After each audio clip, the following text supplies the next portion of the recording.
వర్ధన్నపేటల ఎర్రబెల్లి సారు, మెదక్ జిల్లాల రఘునందన్ సారు, అశ్వారావుపేట కాంగ్రెస్ ఎమ్మెల్యే సారు, ఇక మేడ్చల్ జిల్లాల మల్లారెడ్డి సారు ఎంత జోరుగా చేస్తురులా మున్సిపల్ ఎన్నికల ప్రచారం దుమ్ము దుమ్ము లేపుతున్నారు కదా. అయితే ఇక్కడ మాత్రము ఒక లీడరు వాళ్ళందరికీ మించిన ప్రచారాన్ని సొంతం చేసుకునేందుకు ప్రతి ఇల్లు తిరిగి ఎట్లా ప్రచారం చేస్తుండో చూడుండ్రి.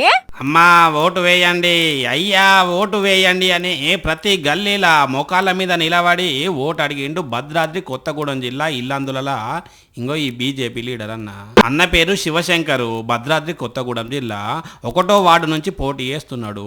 అయితే బీఆర్ఎస్ కాంగ్రెస్ వాళ్ళ లెక్కనే మామూలుగా ప్రచారం చేస్తే ఏం కిక్ ఉంటుంది, ఇట్లా మోకాళ్ళ మీద నిలబడి గల్లీ గల్లీ తిరుగుతూనే నలుగురికి గట్టిగా ప్రచారం అవుతుంది, డబ్బాల 4 ఓట్లు ఎక్కువ పడతాయని ఈ ఉపాయం చేసిన అని అంటున్నాడు.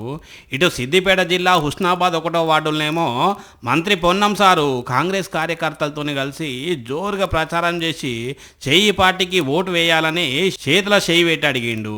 ఇంకో గిడికి పోయి చూడండి, చిన్న పిల్లగాళ్ళ కల్లో ఇచ్చి మరి ఎంత ఖుషి చేసిండో.